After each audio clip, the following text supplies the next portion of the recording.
because it was a military regime, and we had tasted every aspect of government: socialism, capitalism, one-party state, multi-party state, coups, etc.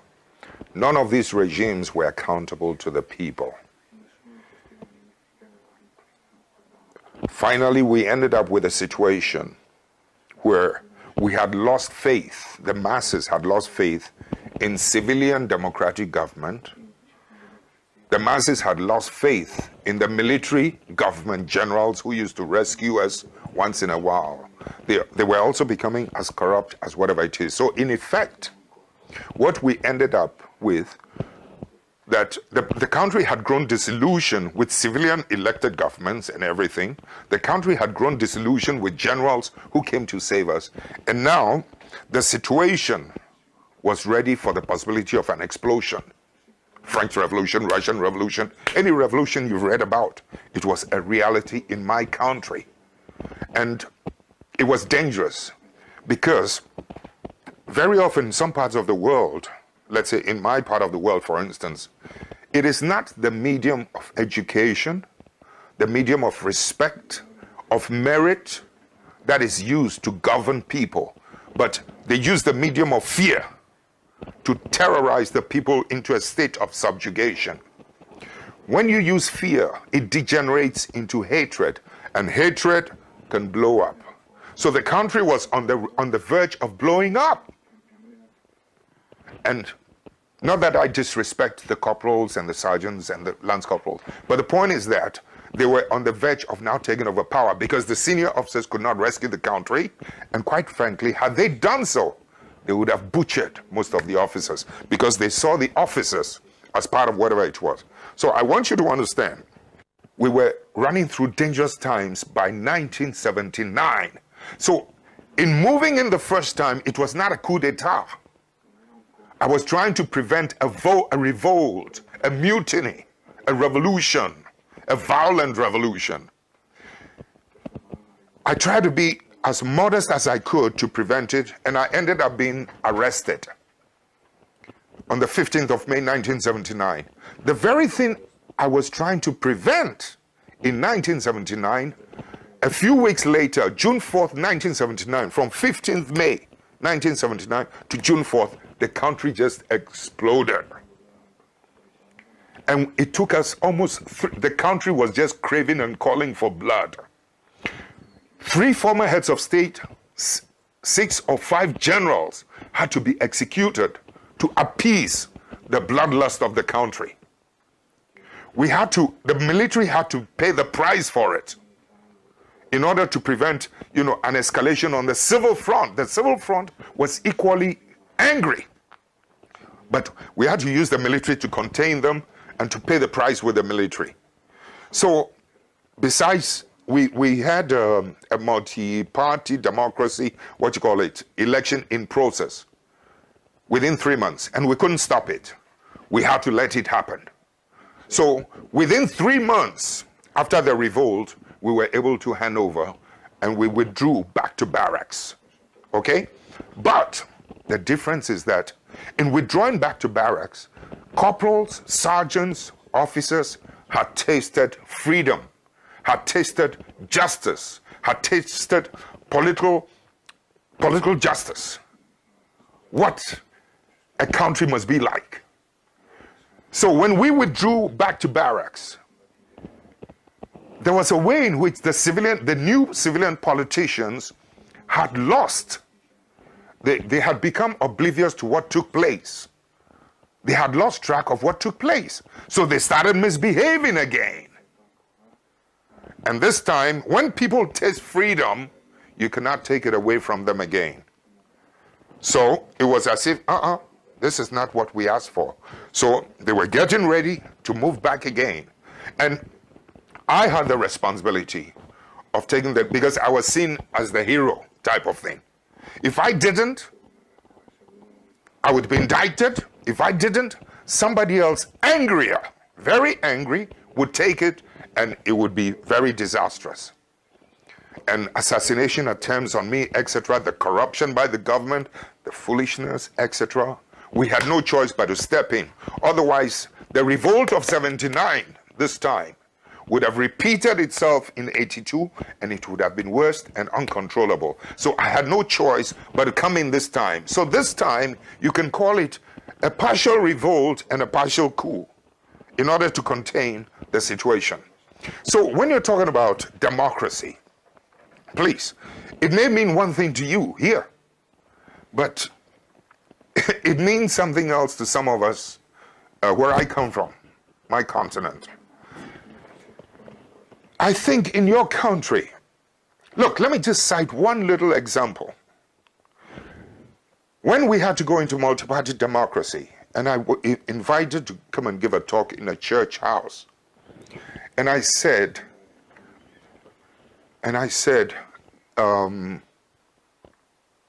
something which shocked our people. I said, I did not fear God. So the whole church was quiet and silent and shocked. And then I said, because I love God. Then they all exploded with happiness. So I turned it around and I said, how many of you are not afraid of your bosses at work? Most of you are very terrified and frightened of your bosses at work.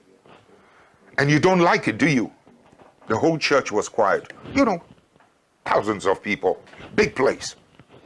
And then I went on to say that you're not happy with that, but back at home, your wives are just as afraid of you as you are afraid of your bosses. Your children are afraid of you just as you are afraid of your bosses. Do you like that? Would you not be happier if you had a relationship of respectability between you and your boss, vertically and horizontally? Would you not be happier if your wife and your children respected and loved you? Are you happy with being afraid of your boss? You're not. Why should you be happy with your children and your wife being afraid of you?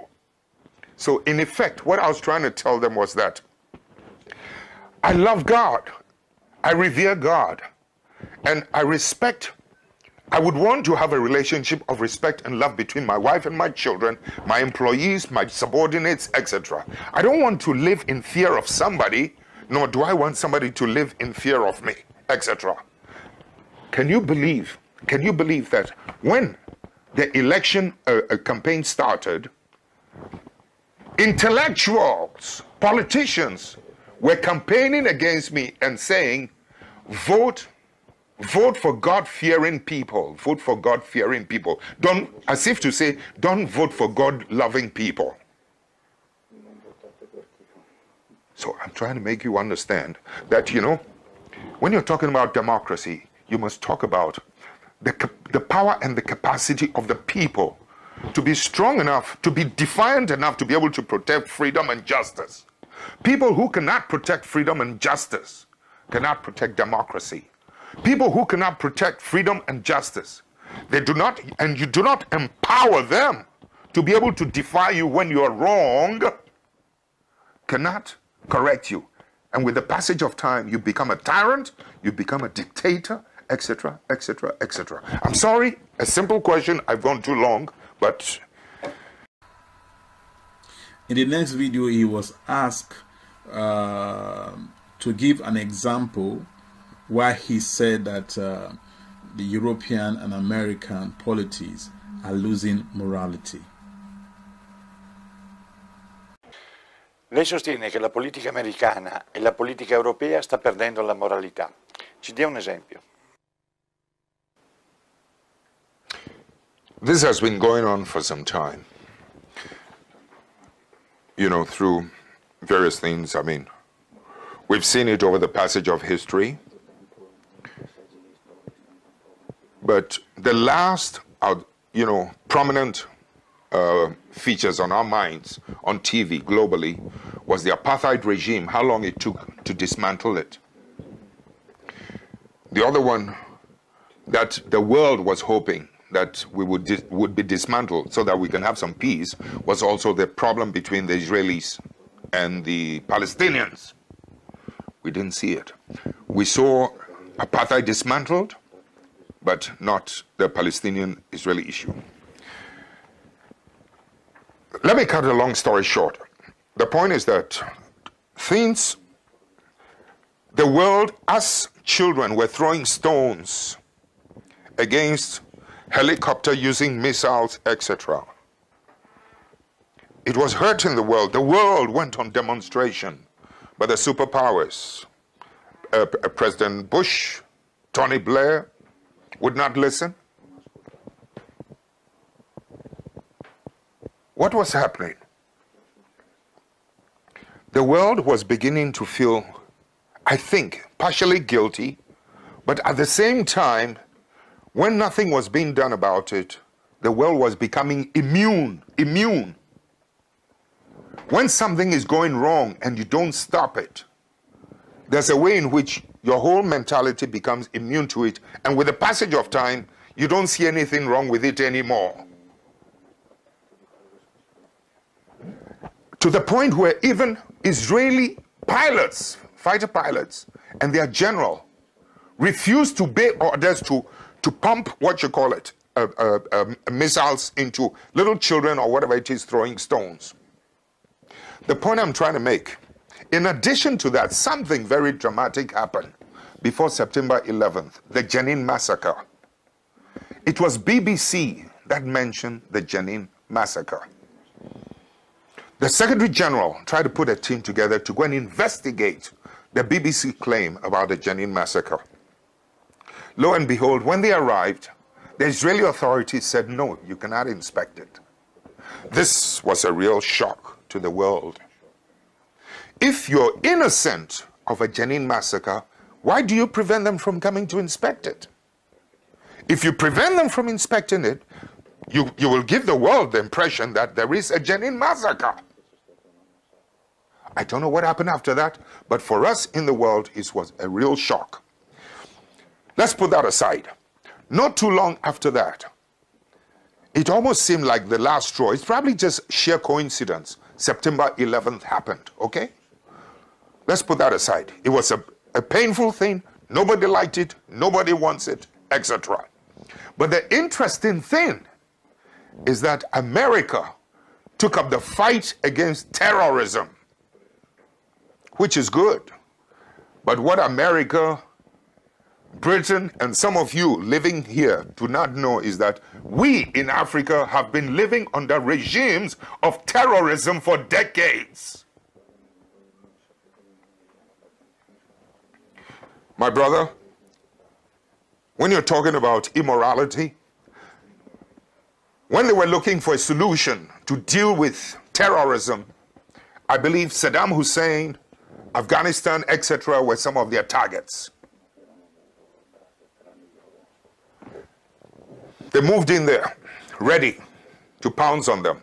Quite frankly, I think if they had held Iraq under siege for 1 month, 1.5, 2 months, the regime would have collapsed and they would have had it their way. The world was going on demonstration, but I think America and Tony Blair's government refused to give it time. In other words, you could have done it without unnecessary violence. The point I'm trying to make is that I think the whole agenda was to demonstrate the new global order to the world. So instead of waiting and pushing them out, they had to move in with force to demonstrate that this is the new force, this is the new global order of the world. By virtue of that action, Mr. Interviewer, by virtue of that action, you better listen to me carefully. They were demonstrating to the world that the right of might supersedes the might of right. The right of might, yes. The right of might supersedes the right of might. By virtue of that, you were undermining the morality of right. Let me take you back. In fact, let me take you back. Prior to that, intervention, as far back as when President Bush, the senior Bush, was in power. At that time, Vice President Dick Cheney was the Deputy Minister for Defense, no, the Minister for Defense. He looked at the world on CNN and said that America's interest supersedes moral values, morality. I was shocked. I don't know how many people will not be shocked by that statement. We will make our enemies fear us, and we will make our allies and our friends respect us. But to say that America's interest supersedes morality, I think is the most painful thing, you can say. I mean, I want to look for stronger words, but the point I'm trying to make is that by virtue of making that statement, you were undermining human morality, because civilization has evolved on morality. Civilization has evolved on morality. And for a superpower to be so arrogant, if I may use that word, pardon me, but the point is that's the reality, to say that the interest of my power supersedes morality. American citizens believe in morality. It's extremely important. Every nation, people everywhere believe in the value of morality. People are elected into office because of the value of morality. Okay? In this part 3, he was asked what he thought about the exported democracy by the superpowers. Cosa ne pensa della democrazia esportata dalle grandi potenze? It's a very complex situation for us, really. But let me see if I can just simplify it as I possibly can. We've always believed in, and we know the value of democracy, long before, we were colonized, and even after we were colonized. However, the world is going through changes, etc. We've been through the pain of colonialism, and today we're going through colonialism, neo-colonialism. In the sense that what I'm trying to say is that there was a time when we saw the white man, our colonial powers, as our enemies. But I think, no, not that I think, something that is worse than an enemy is a traitor. Yes. And when we won our freedom, some of our countries were led by some of the most noble nationalists, of our time. But at the same time, with the passage of time, some of them became treacherous and rather betrayed our aspirations. In effect, what I'm trying to say is that as bad as an enemy can be, I think something worse than an enemy is a traitor.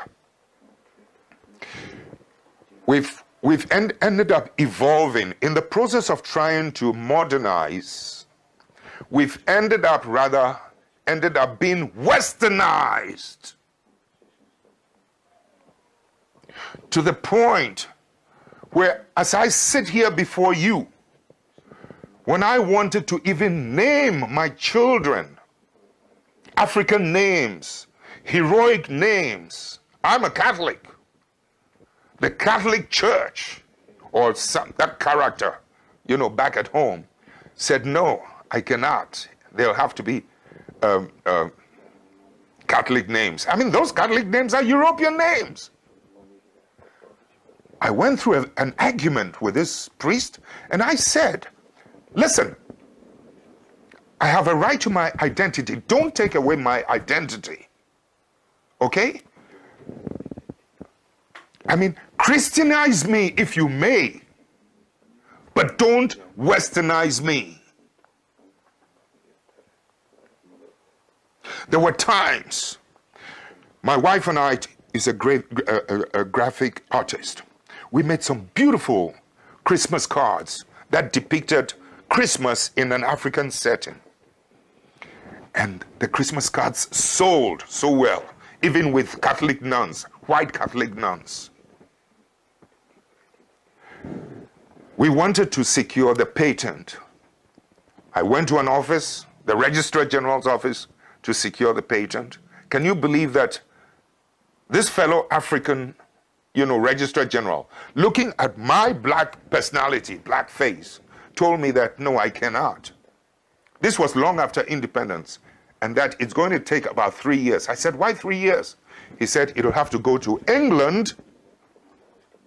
It'll go to England, and it might take about 3 years before I'm granted the right to that patent or whatever it is, the register. In other words, in effect, what I'm trying to say is that, oh, so I have no right to even my creativity. I create my own, you take it away from me, and you have to send it to the colonial power. 3 years later, when they have reproduced it, and I have no more right to it. So as an African, when you're talking about democracy, etc., let's put it aside. Let me bring you to the current modern situation since the collapse of the Eastern Bloc. And we have this unipolar world. The mistakes they're making, by virtue of how they are approaching, especially, let's say, the Iraq and the Afghanistan situation, it is undermining international political morality. And what it's doing is that it's percolating downwards. So as it percolates downwards, every mistake you make downwards, by the time it gets to my country, the mistake is multiplied by 5 times. People in my part of the world are beginning to mimic and take the cue from the new global leaders. What does that mean? Let me give you one fine example. In America, you have Republicans, you have the Democrats. You have industries that are strong and independent enough to be able to vote or finance whoever they wish. So there's a certain element of independence. But you come to my country, when you're talking about export, the new situation over the last few years is that those who are in power today, in a setting, taking the cue from the new global power, Bush's America, the unipolar world, they are destroying every opposition. Any business they think is associated with, with the opposition has to be destroyed. Containing some of, typically of my country, what is happening? National armed forces are being denationalized, and they're trying to tribalize the army. My dear friend, do you know what you're doing? You are sowing the seed of instability. And yet, in spite of this, Ghana made a beautiful example in my time, and I'm not taking credit for it. Our people did it. All I did was to give our people a leadership of accountability, a leadership of integrity, and our people performed the miracle. And you listen to me, whether you're from Alaska, I've said it again, Greenland, wherever it is, so long as you give people a leadership of integrity, they will always perform the miracle. They'll give you the best. We did a fantastic job. My time was up. We lost to the opposition. The opposition has been committing the most atrocious crimes. I'm not saying this because I'm in opposition. I would have wished they had continued from where we left off. I would have saluted them and praised them. My country would be flying. But my country is involved in the most massive corruption, some of the brutal killings that have taken place, terrorizing, recruiting people from their parties into the police, the military, etc. And yet, BBC, CNN, Sky, American, media, the print media are all quiet because they want to portray the image the image of that fine Ghana as a showcase for the rest of Africa, so that they can use Ghana, who has done so well from my time into this time, and they're keeping quiet about this atrocious, the image of this government, because they do not want to undermine. They have enough problem in Afghanistan, they have enough problem in whatever it is, so they do not want to lose the situation in Africa in terms of the New World Order. The unfortunate thing is that I don't care who you, in Italy, in France, in Britain, America bring into power in my country. But I would wish you would contain them enough from declining into massive corruption and brutality and tyrannical tendencies. Because if you do not contain them, what happens is that they become so corrupt, they are now afraid of free and fair elections, and they refuse to leave power, and then we have volcanic eruptions. In part 4, he was asked, how does Africa pay for the errors of the superpowers? Secondo lei l'Africa paga un caro prezzo sugli errori delle grandi potenze? We end up with injustice, we end up with corruption, we end up with poverty, we end up with the worst possible things, we end up with the image. I don't have to tell you the image that you have in Africa. I don't have to tell you. Listen, when I was in office as an Air Force pilot, I went to school and trained in the cities. When I became an Air Force pilot, I had the opportunity to travel around the country. That's when I saw there is a big difference between those of us living in the cities and the mass people who feed us living in the rural areas. My brother, you listen to me carefully. The water they drink in those rural areas is such that the water you use to flush your toilet, the water we use to flush our toilet in the cities is much cleaner than the water they drink in the villages. No clinics, no hospitals, etc. No headache, no needles to even sew their clothes. That's when I began to see the parasitic relationship between our cities and this thing. I mean, I've seen too much injustice in my country when I decided enough was enough. When some of us began to decide that something has to be done about it. When we emerged into political office, you know something? Electricity used to be limited to only 27% of the country. In the shortest possible time, we were able to, with Italian assistance, we were able to extend electricity from 27 to almost 87% of the rest of the country. We were able to extend roads. The infrastructure was improved every part of the country. I mean, it was beautiful. I mean, the energy now goes to every part of the village.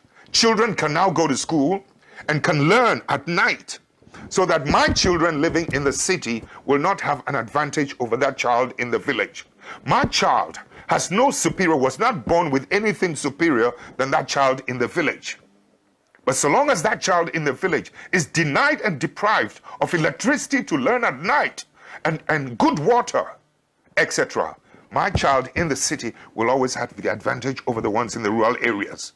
I've been to school where rural students were doing better with the passage of time than those of us in the cities. Please, I know the potential of humanity. So when you're talking about the effects of some of these things, sometimes, you know, these superpowers must learn to accommodate and to live and to accept patriotic leadership, patriotic citizens. Too often, they're happier with people who are not patriots. But you in Europe, excuse me, don't get angry, you never seem to know the role that some of your bad businessmen, you have good businessmen, and I respect them, but some of your bad businessmen are always doing bad things on our continent. And it's our people who suffer. This kind of thing must stop. Your governments must begin to wake up to help us, to help to police and to maintain the integrity of economic policies and economic practices in my country. Your country must help us to protect the judiciary in my country. Your country must help us to police and to monitor and to protect the political integrity in our continent. In this part 5, he was asked about to give details of any foreign investment or bank account that he has abroad, or any bank account or foreign investment that he has been accused of having. Parlando di moralità, Mr. Rawlings, lei dopo 20 anni di presidenza ha dei conti correnti all'estero? As I sit here now, I am opening. My wife and I are trying to open an account, in Europe. One, because we're also setting up a foundation. But you better listen to me carefully. Until I left all my life, together with that of my wife, until I left office, schooling, officer, and until I left office in the year 2000,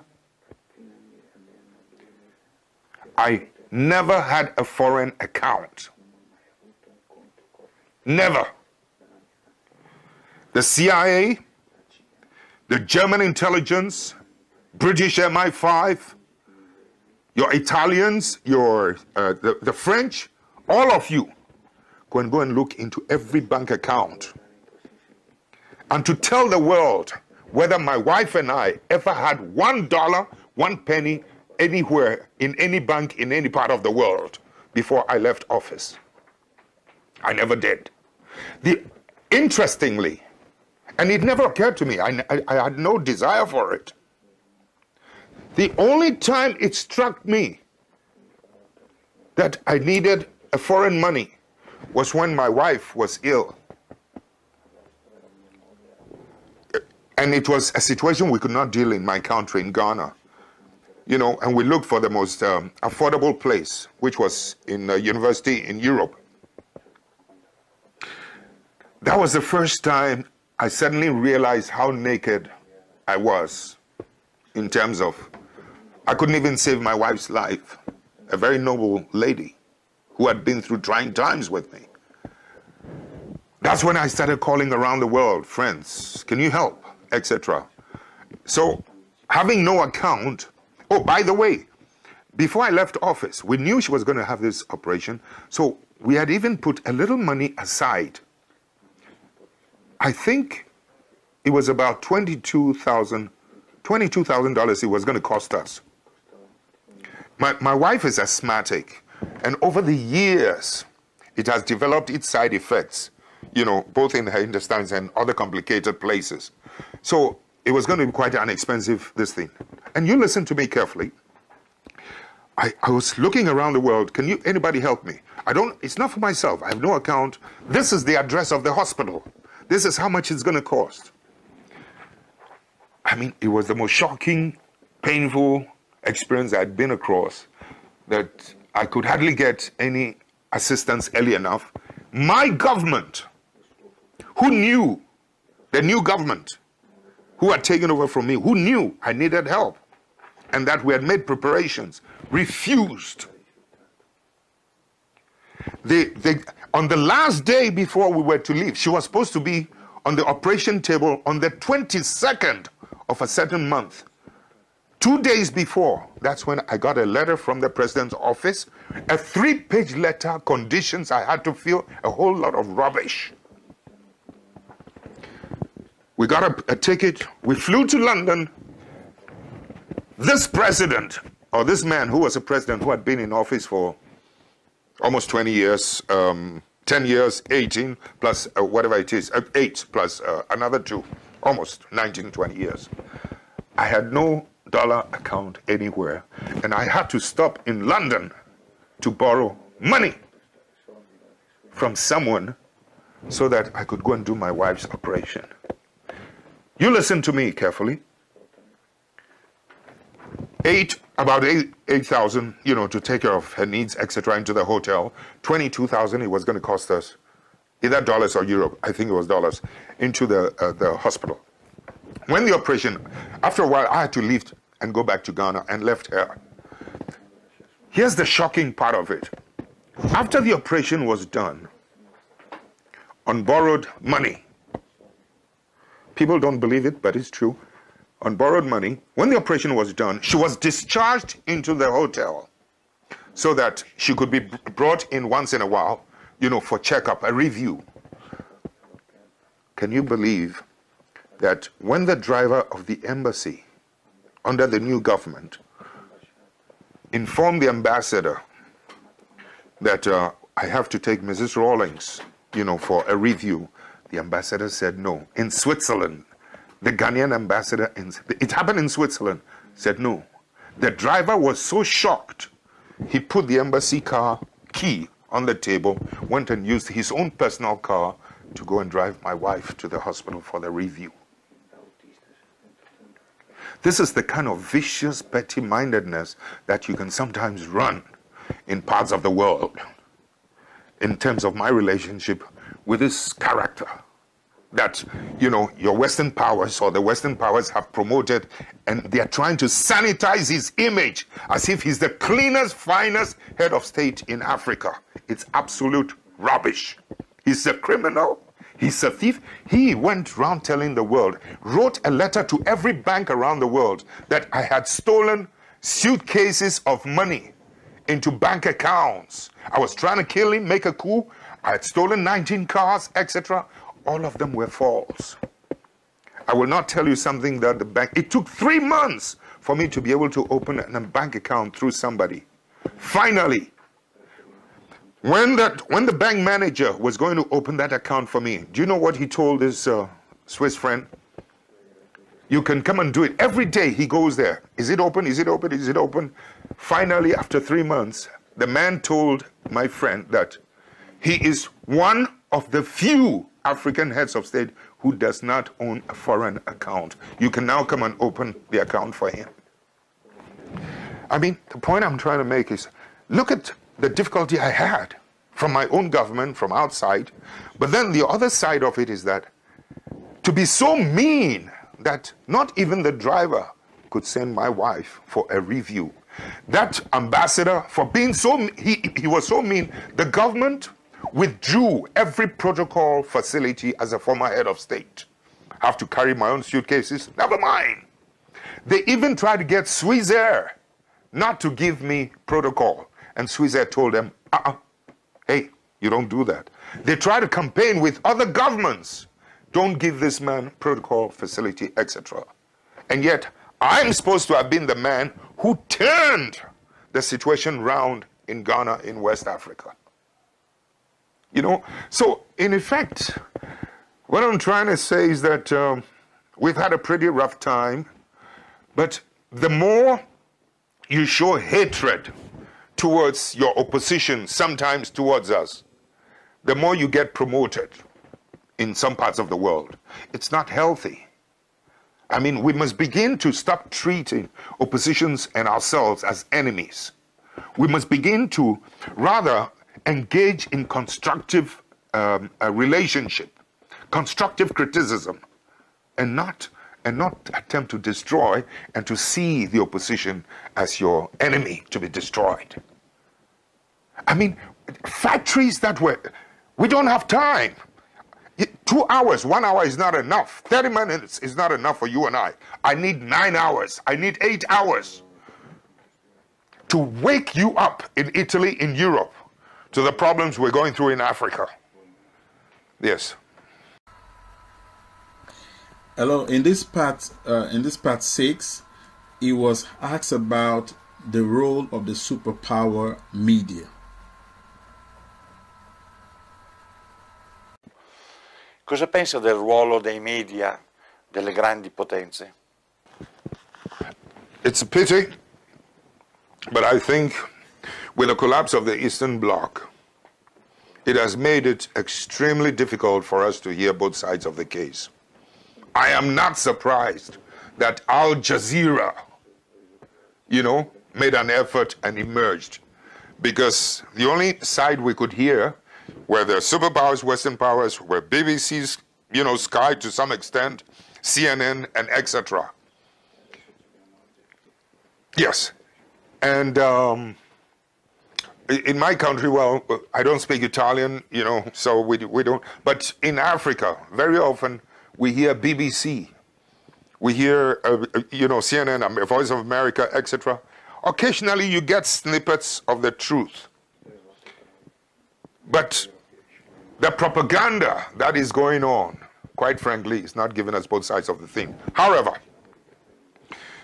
it comes as no surprise to me, because the media war is another form of war.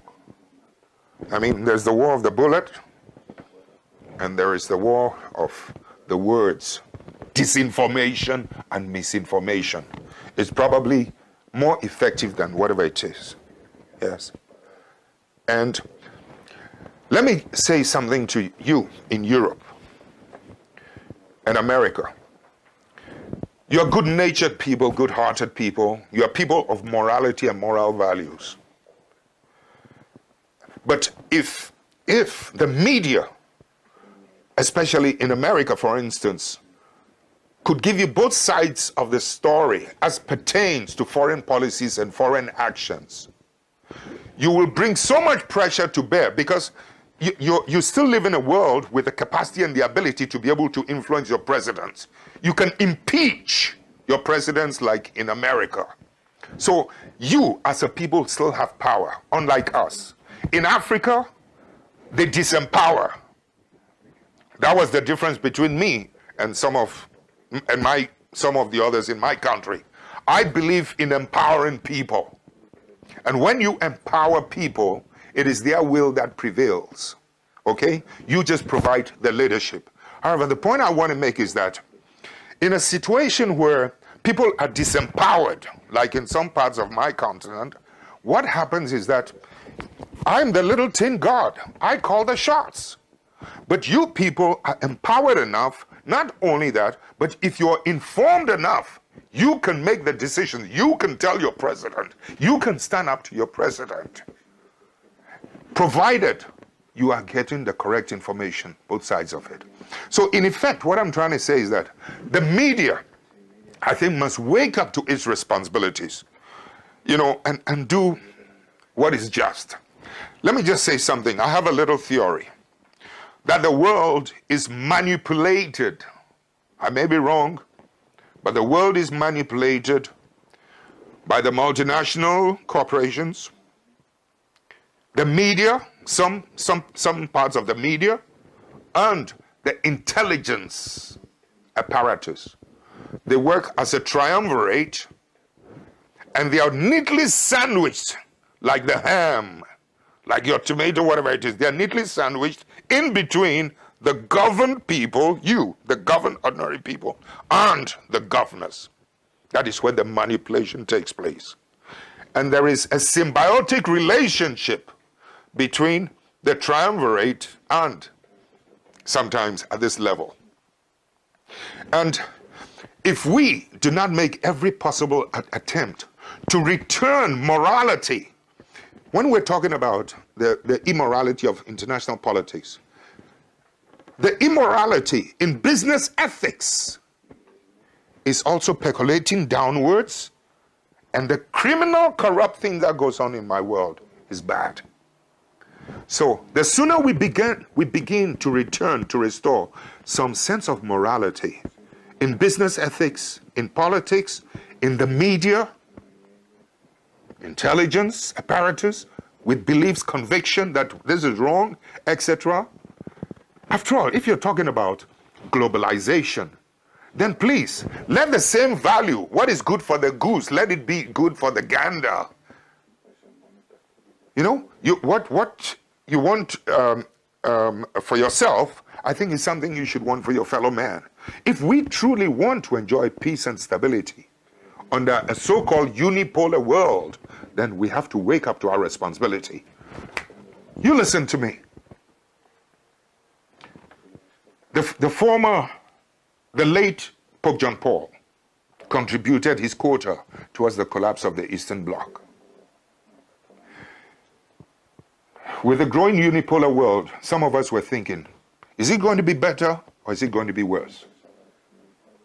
The Western powers talk about democracy, Christian values, etc., etc., etc. Some of us were hoping that the world, well, let us hope it's going to be better. Do you know what your own Pope John Paul said before he died in a meeting with President Gorbachev? He described the new situation as the savagery of capitalism. The savagery of capitalism. This is a serious indictment. It's a serious indictment of us. We're beginning to sow the seed of instability. Mr. My brother, let us wake up.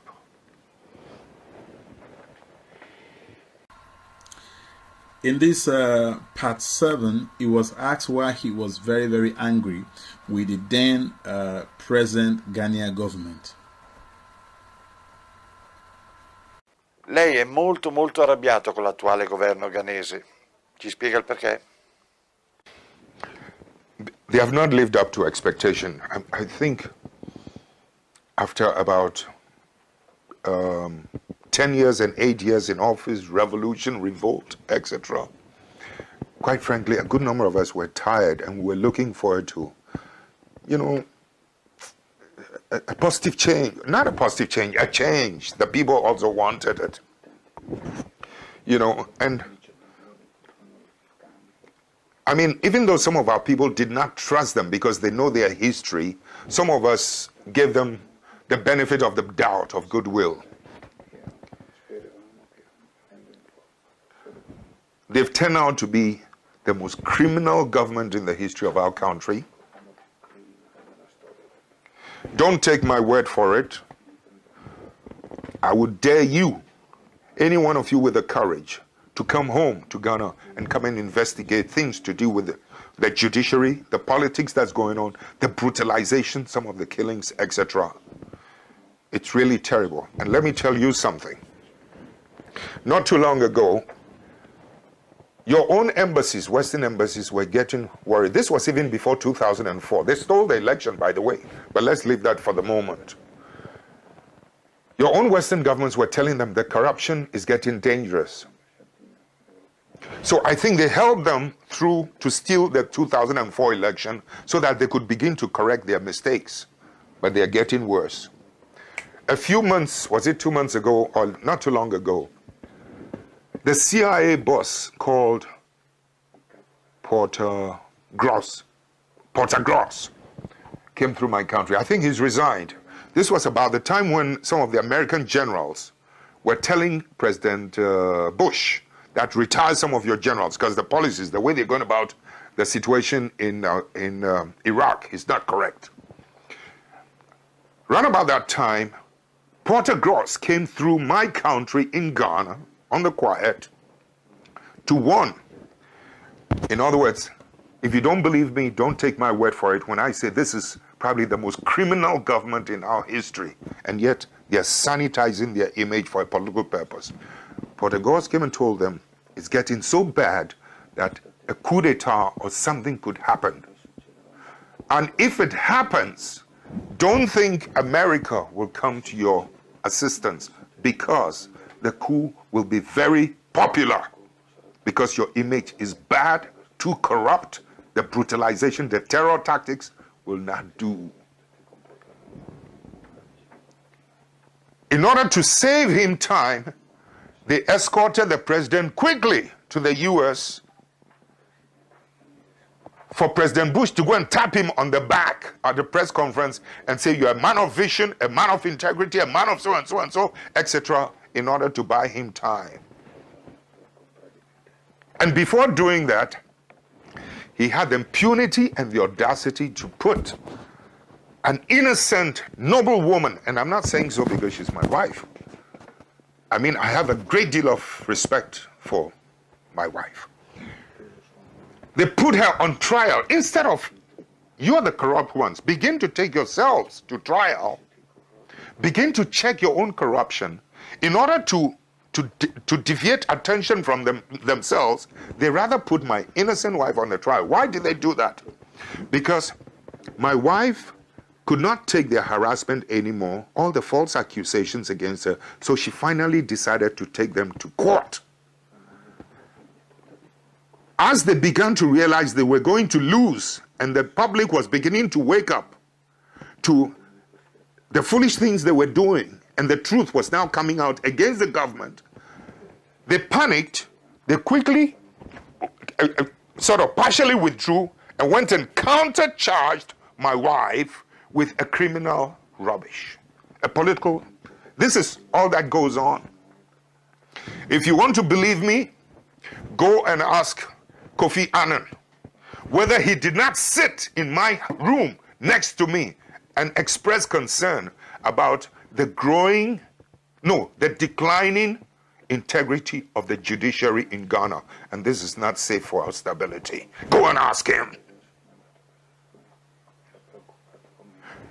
So I'm saying that this man takes Kufuor over there and they go and tap it. I think this was most unethical for Bush to do that. Bush should have told him, Kufuor, this is getting out of hand. It's going too far. On the basis of the report that came from Portagross. Instead, you tap him to buy him time. You know, I'm sorry. Things like that. So it's not a question of just my word. I mean, today, come and do your own investigation. Ghana has become one of the #1 transit points for cocaine traveling, for cocaine transit. They sent the American immigration and the customs to come and coach our people, etc. When we were in office, this didn't happen, not even in Nigeria. Today, I mean, it's bad, but I guess this could be dealt with. But I think a government, you know, you're the godfather of a people. A government must demonstrate goodwill. A government must provide a leadership of integrity to its people. And I'm telling you, and I repeat, that they perform miracles. Anyway, what's your next question? In this part 8, he was asked at the time of the interview to give information about which European government were supporting the Ghanaian government at that time. Il governo attuale in Ghana è stato supportato da quali governi europei? Oh, I think initially they were supported by most of them, by most of the Western governments. Because there's a way in which they used to see us as socialists, etc. And do you know what they used to call us? The IMF, World Bank, America, Europe, they used to say that we are the wrong people doing the right things. because they perceived us as socialists. But nonetheless, I think they realized they couldn't knock us off, so they supported us, and we transformed our country beautifully. Today, they've been able to help the most criminal government, but somehow into office. It's almost as if to say that no matter how criminal you are, so long as you hoist the flag of what you call it, of capitalism. Incidentally, the party that's in power right now, their symbol is the elephant, their colors are the Republican colors, etc., etc., etc. And you know, no matter how criminal you are, so long as you say, I'm capitalist, no matter how sinful you are, you end up being supported by some of the Western powers. Some of them are beginning to complain, but on the quiet. They're not doing it as openly as they were doing it when we were doing the right things. But let me reduce it to one little example. I will give credit to some of the Western powers who understood what was going on in my country and came to our support.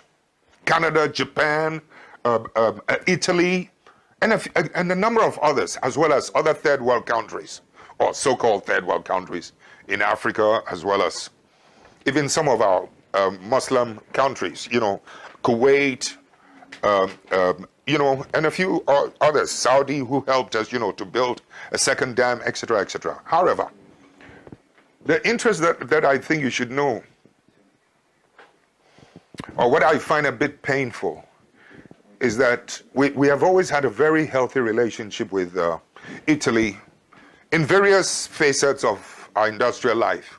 Sadelmi helped Dr. Kwame Nkrumah to build our first dam,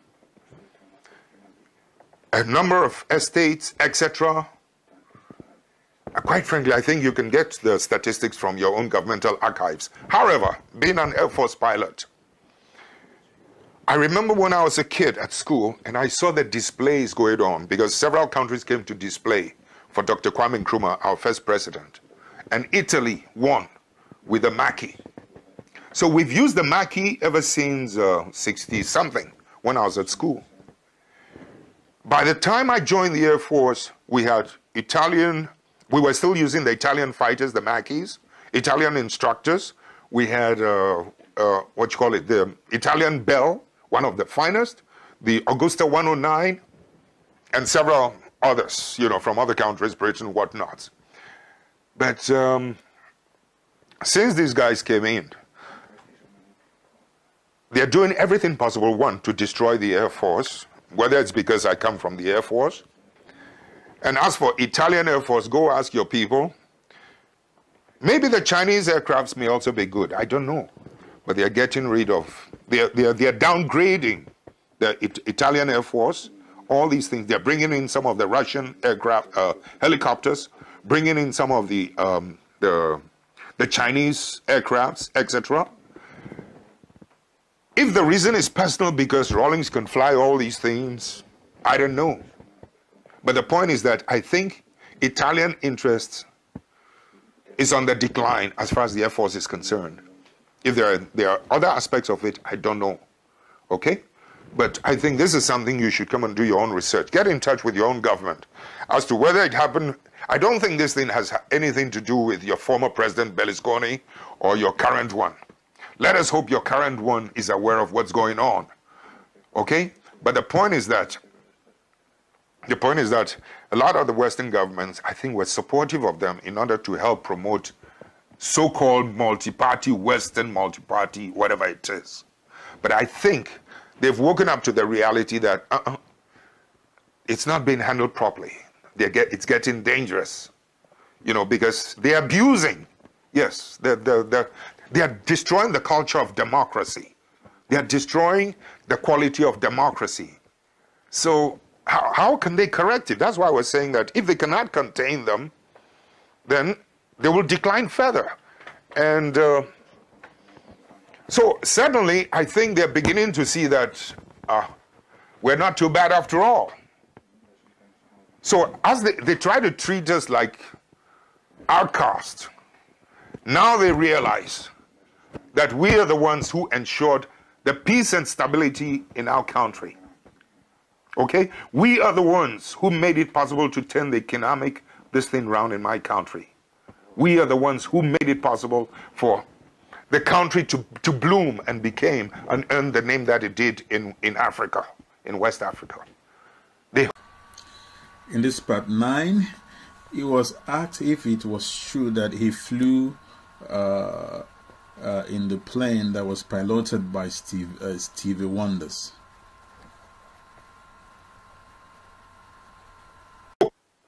Sappiamo che una volta lei ha fatto volare Stevie Wonder. È una leggenda o è verità? Yeah.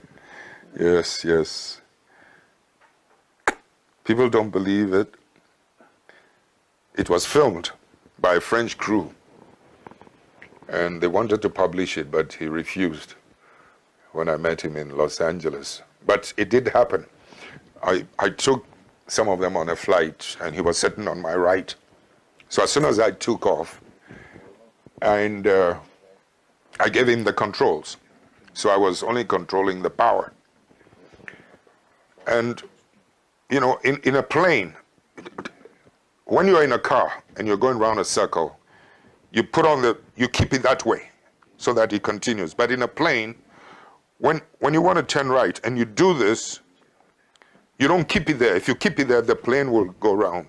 So when you do this, you must check. This man, I didn't coach him, I didn't tell him anything. He put on the bank, as we took off, I gave him the controls, and he put on the bank, and then I said, that's good enough. He checked, without my telling him.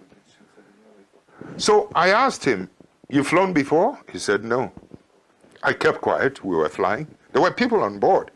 So I said, I don't believe you, you've flown before. He said, no. I see. But the beauty of it is that I have flown with people who can see. And even they had a problem, you know, they're just swimming. This man's sensitivity was such that all I had to do was to guide him. Right a bit, left a bit, reduce it, pick it up a little. We flew, it was a 25-minute flight to Accra. I thought I would have to take over for the landing. But because he was doing so well, and we lined up on the runway so well, I guided him, and I was reducing the power, down a bit, up a bit, down, hold it there, up a bit, hold it there. As I put off the power, and we landed, everybody was clapping in the plane, and the French crew apparently covered it throughout. I mean, for me, I was really enthused, okay? And when we met in Los Angeles many years later, so I was telling everybody what happened. And he made a joke of it and said, no. I told him, apparently the French crew wanted to publish it. But he said no. So I asked him why in front of everybody in Los Angeles. He said, no. People will think he's not blind. He made a joke of it, you know? But apparently, you know, he's written a book where he admits that it did happen. So I'm hoping that the French crew will probably get to him and publish it. It was very impressive. It was very impressive, his sensitivity. In this last part, which is the part 10, he was asked if he were going to stand for election in 2008. Nel 2008 ci saranno nuove elezioni in Ghana. Intende ricandidarsi? No, I've served my 2 terms, and I'm quite a tired man. I think I'm helping my party, but I have finally taken the advice of my colleagues to set up an NGO, what you call it, a foundation, you know. And I'm looking around for some really good people, because we need to take the word around that, you know, democracy can only take root if we show the appropriate respect to the people, put confidence in our people, and not only that, but the most important thing is to empower the people, not take their power. Too often, in some parts of the world, we remove the power of the people into ourselves. I want to repeat it. I've said it, and I'm saying it again. We must learn to empower people. The point is that NEPAD is a new principle in African Union. It says ownership of the political situation, accountability and transparency. We survived as long as we did on education, respect, accountability, transparency, and love. In other words, we did not leave our people out of anything. And you know something? The important thing is that when you take education seriously, conscientization, and you share information, you don't mystify, you demystify, you share information with your people. When you go wrong, they will never blame you because they were part of it. But when you disempower them and you have to dictate to them all the time what this, etc., etc. When you go wrong, they blame you all the time. You understand what I'm saying? And yet, if democracy has any value, besides, we're going through trying times. There is no reason to leave out your people. Because our people, please, our people, whether they're Africans, Alaskans, Italians, Americans, there is very little difference between us. Fundamental difference is very small. They just have to have an understanding. My citizens cannot speak Italian. If you want to communicate with my people in Italian, you might think you're stupid. Chief, if you could speak the language of my people who have not even been to school and try to listen to their wisdom, you'll be impressed. But you see, you've got to understand the complication, the extent to which the English colonial language has been used to intimidate our people so that their native wisdom through their own language, the best of them cannot come out. Because the English language is the language by which you're used to judge whether you're intelligent or not. You get me? I need time with you. We need time, we need to continue. Sicuramente molti ghanesi che hanno espatriato la stanno guardando. Intende dire loro qualcosa? I've met a few